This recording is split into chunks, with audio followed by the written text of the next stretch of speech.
আমার এখানে তিনটা প্রশ্ন হয়।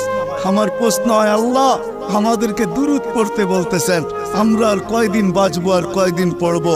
আপনার বন্ধুর উপরে তারপর দুরূদ পড়বে কে? কে কে পড়বে আপনার বন্ধুর উপরে দুরূদ? আল্লাহ বলে, বেওকুফ, তুই দেখিস নাই, ফেরেশতারা পড়বে। তুই চলে গেলে কি আসে যায়? ফেরেশতা পড়বে। আমি যদি আল্লাহকে প্রশ্ন করি, আল্লাহ ফেরেশতা তো মারা যাবে। কিতাবে তো পাই মালাকুল মউতকেও মৃত্যুর কুলে ঢোলা পড়তে হবে।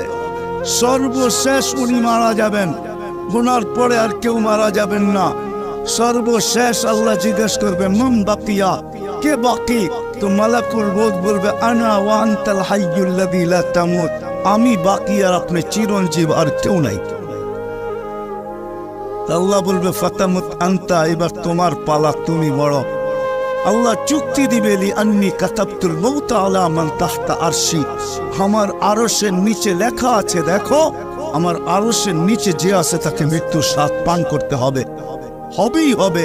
আল্লাযী হাইলা ইয়ামুত ফাহুয়া ফাওকা আরশি, যে চিরঞ্জীব সে আমার আরশের উপরে বিরাজমান, তুমি আরশের নিচে, বিদায় তুমি মরো। সাইয়ুলকি আলাইহি সাকারাতাল মউত, মৃত্যুর যাতনা আল্লাহ ওনার উপরে ঢালবেন, উনি জমিনে পড়বে আর একটা চিৎকার দেবে, যেখানে আছে ওইখানেই পড়বে আর একটা চিৎকার দিবে, আর বলবে, লাউ আলিমতু সাকরাতাল মউত মা কাবাসতু আরওয়াহাল মুমিনিন, মৃত্যুর যাতনা যদি আমার জানা থাকতো, তাহলে কোনো মুমিন মুসলমানকে আমি এত কষ্ট দিয়ে নিয়ে আসতাম না। মৃত্যুর এত কষ্ট?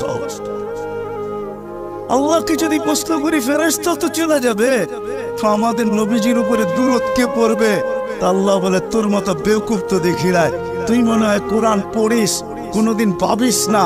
শুরুতেই তো আমার নাম, ইন্নাল্লাহা ওয়া মালাইকাতাহু, আমি আল্লাহ পড়তে থাকবো, আমি চিরঞ্জীব, বন্ধুর দুরূদ আমি কোনোদিন বন্ধ হতে দিব না, না, না।